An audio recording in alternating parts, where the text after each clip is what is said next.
बिस्मिल्लाहिर्रहमानिर्रहीम। अस्सलाम वालेकुम ख़वातीन और हज़रात, मैं हूँ आपका जुनैद सलीम और आप देख रहे हैं इंसाफ डिजिटल। नाज़रीन, आज की इस नशिस्त में हम बात करेंगे कि अडयाला जेल की इंतज़ामिया ने मुल्क की हर छोटी बड़ी अदालत और उसके फ़ैसलों को जूते की नोक पे रख लिया और इस तौहीन पर जजेस क्या सोच रहे हैं। Mines and minerals bill Khyber Pakhtunkhwa हुकूमत के गले की हड्डी कैसे बन गया है, या ये सब नज़र का धोखा है। फिर वज़ीर आज़म अपने बड़े भाई और ख़ानदान के दूसरे अफराद के साथ किस मुल्क गए हैं और क्यों चले गए हैं। 3 बार का वज़ीर आज़म क्या अब पतंगों का साइज़ और डोर की क्वालिटी चेक किया करेगा। मगर पहले बात हो जाए लाहौर हाई कोर्ट की, जहां नाज़रीन बैरिस्टर सलमान सफदर साहब ने आज एक मरतबा फिर अपनी वकालत और जहानत की धाक बिठा दी।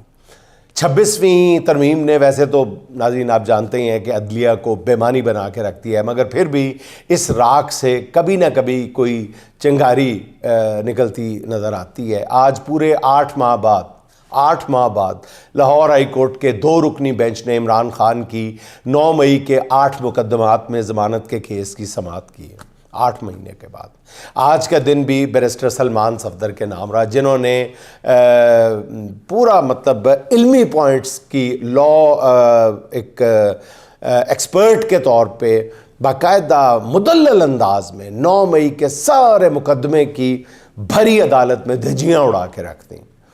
नाज़रीन, सिर्फ आपकी याद दहानी के लिए बताता चलूँ कि इमरान खान पर 9 मई के जो मुकदमात बनाए गए हैं उसमें सरकार ने मौक़िफ़ इख्तियार किया है कि इमरान खान अपनी जमात के दूसरे कायदीन के साथ ज़मान पार्क पर, मुझे ये बताते हुए हर दफ़ा बताते हुए बड़ा मज़ा आता है, ये पूरा ड्रामा बताते हुए बड़ा मज़ा आता है। ये इस्तग़ासा है बाकायदा, जिस पर इमरान खान को सज़ा सुनाई गई थी कि इमरान खान अपनी जमात के दूसरे कायदीन के साथ ज़मान पार्क वाले अपने घर के एक कमरे में खुफिया मीटिंग कर रहे थे, जिसमें 9 मई से मुतालिक प्लानिंग की जा रही थी। पुलिस के 2 अहलकार भेस बदल कर इमरान खान के घर के उस कमरे तक पहुंच गए जहां ये मीटिंग चल रही थी। तमाम राहदारियों से गुजर कर मेन गेट, फिर अगला गेट, फिर अगला दरवाज़ा पार करके होते आते 2 पुलिस अहलकार, जिनके हाथों में डायरियाँ भी पकड़ी हुई थी और जिन पर उन डायरियों पर वो पूरी प्लानिंग की रुदात भी लिखते रहे, और इधर ये मीटिंग ख़त्म हुई, इधर ये पुलिस एहलकार पूरा प्लान लेकर वापस आ गए। मगर उन्होंने ये प्लान जो है वो पुलिस की आला क़यादत के साथ शेयर नहीं किया, बल्कि अपने घर में ही रखा।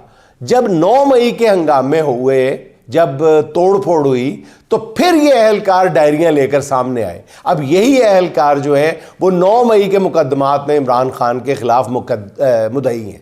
यही 2 अहलकार। नाज़रीन, मैं अल्लाह ताला को हाज़िर नाज़िर जान के कहता हूँ कि यकीन करें कि ये मैं आपको कोई ख्याली किस्सा नहीं सुना रहा। ये इमरान खान के खिलाफ हकीकतन 9 मई के मुकदमे का चालान पढ़कर सुना रहा हूँ। इसी चालान की बुनियाद पर लोअर कोर्ट ने इमरान खान की ज़मानत मुस्तरद की और इसी की बुनियाद पर उम्मत मुस्लिमा का सबसे बड़ा लीडर बिलाशुबा इमरान खान जेल के एक तारीख सेल में बंद पड़ा है। बहरहाल आज नाज़रीन लाहौर हाई कोर्ट में बैरिस्टर सलमान सफदर का दिन था, जिन्होंने अदालत को बताया कि इमरान खान को 14 माह बाद 9 मई के मुकदमात में गिरफ्तार किया गया। इस दौरान वो पहले पुलिस की हिरासत में थे, मगर जब तोशाखाना में उनकी सज़ा मुअत्तल हुई तब इमरान खान की इस केस में गिरफ्तारी डाल दी गई। बैरिस्टर सलमान सफदर ने अदालत को बताया कि इस केस में पुलिस खुद इमरान खान के खिलाफ मुद्दई है। पूरा केस एक खुद साख्ता कहानी पर बनाया गया है। नाज़रीन, जो कहानी मैंने आपको सुनाई है, यकीन नहीं आता किसी भी महज़ब, क्या गैर महज़ब माशरे में भी अदालत में ऐसी कोई कहानी सुनाई जाए तो मेरा ख्याल है कि दरख्वास्त को मुस्तरद करना तो दूर की बात है, जज उठ के 2 चपेड़े भी मार दें, जिसके लिए मतलब कोई सबूत भी फराहम करना ज़रूरी नहीं समझा गया। बैरिस्टर सलमान सफदर ने आज अपने दलाइल मुकम्मल कर लिए, जिसके बाद ये केस 14 अप्रैल यानी पीर के रोज़ तक मुलतवी कर दिया गया है। इस रोज़ सरकारी वकाला फिर दलाइल देंगे और तवक्को है कि इसी रोज़ फैसला आ जाएगा। नाज़रीन, यहाँ मैं आपको बताता चलूँ कि इस वक्त Imran Khan 190 million pound case में सज़ा की वजह से जेल में है, जिसके खिलाफ इस्लामाबाद हाई कोर्ट में दरख्वास्त दायर की जा चुकी है। ये केस लग जाए या दूसरी पेशी में सज़ाएँ मुअत्तल हो सकती हैं। इसके अलावा सिर्फ 9 मई के इन्हीं मुकदमात में इमरान खान ज़ेर हिरासत है, यानी अगर इन मुकदमात में भी ज़मानत हो गई तो फिर इमरान खान को कानूनी तौर पर जेल में नहीं रखा जा सकता।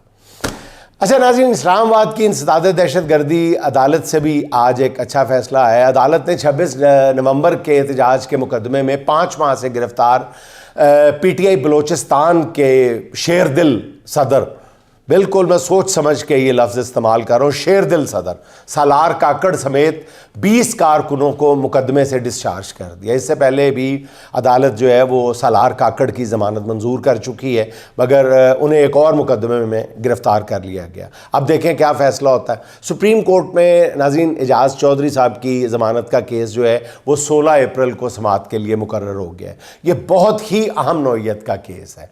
ये वही एजाज़ चौधरी साहब हैं जो दिल के आर्जे में मुब्तला हैं और इस वक्त बेयारो मददगार हस्पताल में पड़े हैं।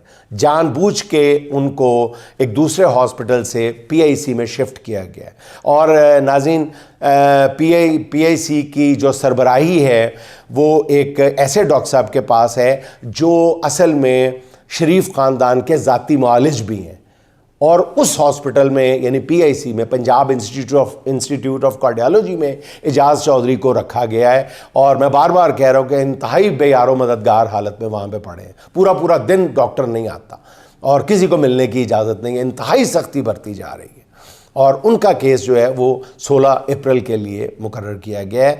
जैसे मैंने अर्ज़ किया, बहुत अहम नौइयत का केस है। क्यों? इसलिए कि इस केस के फ़ैसले का असर जो है वो डॉक्टर यास्मीन राशिद, उमर सरफराज चीमा, महमूद रशीद और शाह महमूद कुरैशी के मुकदमात पर भी पड़ेगा। आज भी इमरान खान से नाज़रीन जेल में मुलाकातों का दिन था और नाज़रीन आज इमरान खान के बेटे कासिम खान की सालगिरह भी थी, मगर रियासत के दिल में रहम नाम की, तरस नाम की, कानून नाम की, इंसाफ नाम की, मुरव्वत नाम की कोई चीज़ नहीं है। आज फिर किसी को इमरान खान से मिलने नहीं दिया गया। आज सुबह ही अलीमा खान पिंडी की इंसदाद दहशतगर्दी की अदालत में पेश हुई और नाज़रीन जब वो पेश हो रही थी, लंबा चौड़ा इंतज़ार करवाया जा रहा था, तो उस वक्त वो मेरे साथ उनके वो मैसेजिंग भी हो रही थी, टेक्स्ट भी कर रही थी। नाज़रीन यकीन जानिए कि अलीमा खान साहिबा के जो टेक्स्ट हैं, जो मैसेज हैं, उसमें से को मैं सारे पढ़ के नहीं सुना सकता आपको, लेकिन यकीन जाने कि उनकी अज़मत को सलाम करने को जी चाहता है कि जिस तरह वो बहनें अपने भाई के लिए डटी हुई हैं और दलाइल के साथ बात करते, कोई जज्बाती होकर बात नहीं करती। एक एक नुक्ता, एक एक जो बात है उनकी वो दलील और मंतक पर मबनी होती है। और इमरान खान से मुलाकात कराने की उन्होंने इस्तदा की। आज भी इस पर जज अमजद अली शाह ने अडयाला जेल के सुपरडेंट को हुक्म दिया कि वो अलीमा खान की अपने भाई से फौरी तौर पर मुलाकात कराए। इस फैसले की कापी लेकर वकाला जेल इंतजामिया के पास पहुंचे, मगर अडयाला जेल के सुपरडेंट ने इस फैसले को भी जूते की नोक पर रखा। जिस सुपरडेंट जेल ने नाजरीन हाई कोर्ट के लार्जर बेंच के फैसले को उठा के गंदगी की टोकरी में फेंक दिया है, वो एक मातहत अदालत के फैसले को क्या समझेगा।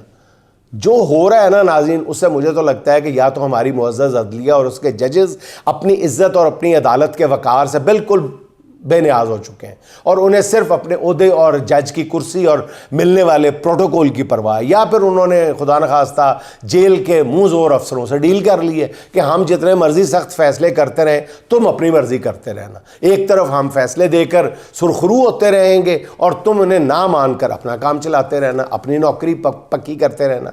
नाज़रीन, इसी को कहते हैं कि एक हंसते पसते मुल्क को बनाना रिपब्लिक बनाना।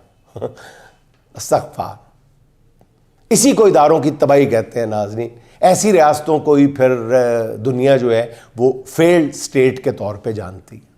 नाज़रीन, आज भी अडयाला जेल के बाहर एक कर्फ्यू का समा था, बल्कि आज तो बाज़ अहम मकामात पर कंटेनर्स लगाकर सड़कें ब्लॉक की गई थी। जगह जगह इजाफी पुलिस तैनात की गई थी, जिनका मकसद सिर्फ ये था कि कहीं अदालत के फ़ैसले पर अमल ही ना हो जाए। अच्छा नाज़रीन, अब आते हैं खैबर पख्तूनख्वा में माइंस एंड मिनरल्स बिल की तरफ। वो बहुत ही गंभीर शक्ल इख्तियार कर चुका है ये मसला। वाज़े तौर पर इस मामले में PTI के अरकान असम्बली भी दो दड़ों में तकसीम नज़र आते हैं। अली अमीन गंडापुर और उनकी काबीना बिल की मंजूरी दे चुकी है, मगर पार्टी के दीगर MPs ने इस बिल के ख़िलाफ़ पोजीशन ले ली है। इस बिल के बारे में पहले अलीमा खान साहिबा ने ख़बरदार किया कि इमरान खान की रिहाई तक इस बिल को मौखर कर दिया जाए। इसके बाद बैरिस्टर सलमान अकरम राजा की तरफ से सामने आने वाले बयान ने बिल से मुतालिक खदशात को और बढ़ा दिया या खदशात को यकीन में तब्दील कर दिया। उनका कहना था कि सूबाई हुकूमत को माइंस एंड मिनरल्स बिल भिजवा कर हुक्म दिया गया है कि इसे इतने दिनों में पास करवा लें। उनका कहना था कि यह तरीका नामुनासिब है। बिल के बारे में तो बाद में बात होगी, ये तरीका ही नामुनासिब है, जिसके बाद बिल की मुखालफत करने वालों की तादाद में इजाफा होता जा रहा है। आज पेशावर के निश्तर हॉल में होने वाले PTI कन्वेंशन में जिस तरह की तकरीरें हुई हैं और जिस तरह वहाँ मौजूद अरकान असम्बली ने इस बिल को मुस्तरद किया है, उससे पता चलता है कि खैबर पख्तूनख्वा में आम कारकुन इमरान खान की रिहाई से पहले वफाकी हुकूमत के साथ किसी भी तरह के ताउन के हक़ में नहीं है। इस बारे में सबसे मतवाज़न राय, बैलेंस्ड ओपिनियन जो है वो ये सामने आई है कि अगर ये बिल बहुत अच्छा है, मुल्क और सूबे के लिए ज़रूरी भी है, तो बजाय अवाम को इत्माद में लेने के जेल में बैठे इमरान खान को इस बिल पे कायल कर लिया जाए। इमरान खान का जो फैसला हो वो अलीमा खान पहले मुलाकात करें और फिर बाहर आके कौम को बता दें, तो पूरी कौम खुद ही इस फैसले से मुतमईन हो जाएगी। PTI के मुखालिफिन बिल के मामले में एक और साजिशी थ्योरी पर बात कर रहे हैं।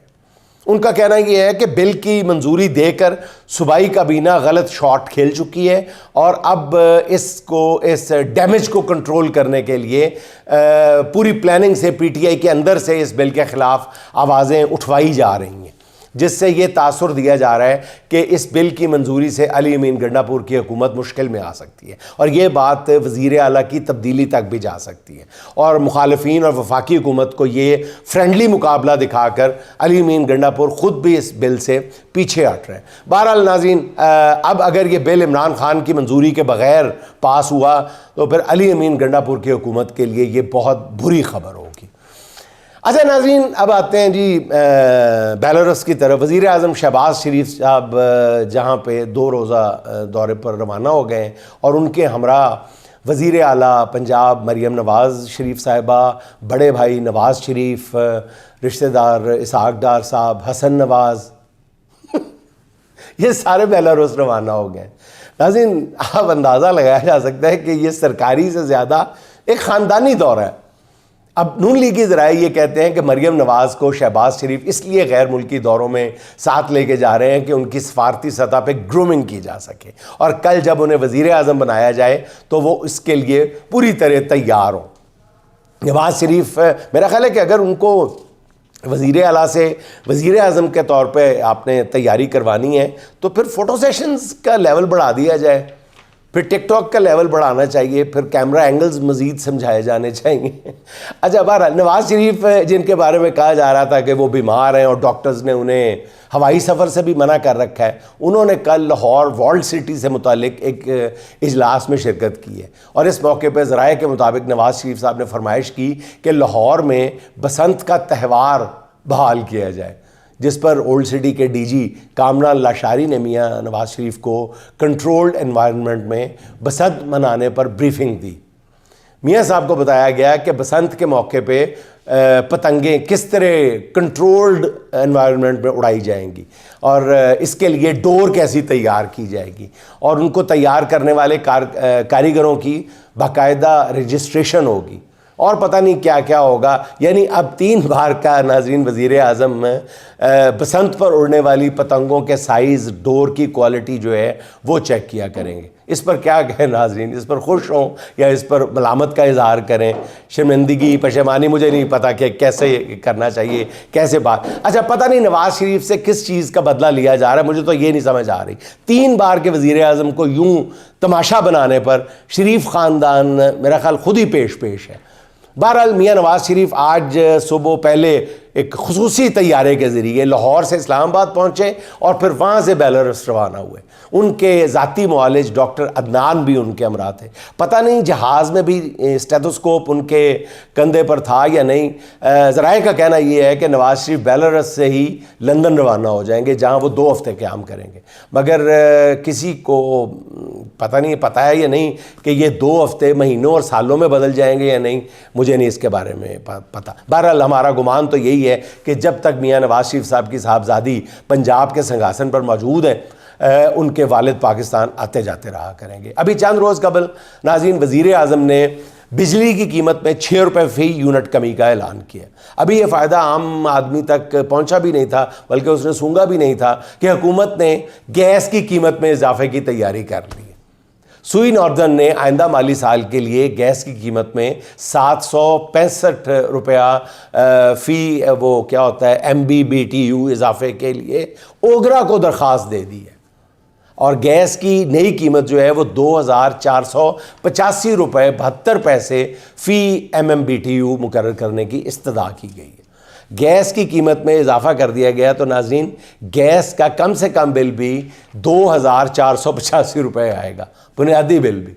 इस फैसले से नाज़रीन पता चलता है कि हुकूमत ने अगर बिजली बिलों में कमी के नाम पर सार्फिन की एक जेब में 50 रुपये डाले थे तो दूसरी जेब से इंतहाई खामोशी के साथ 100 रुपये निकाल लिए।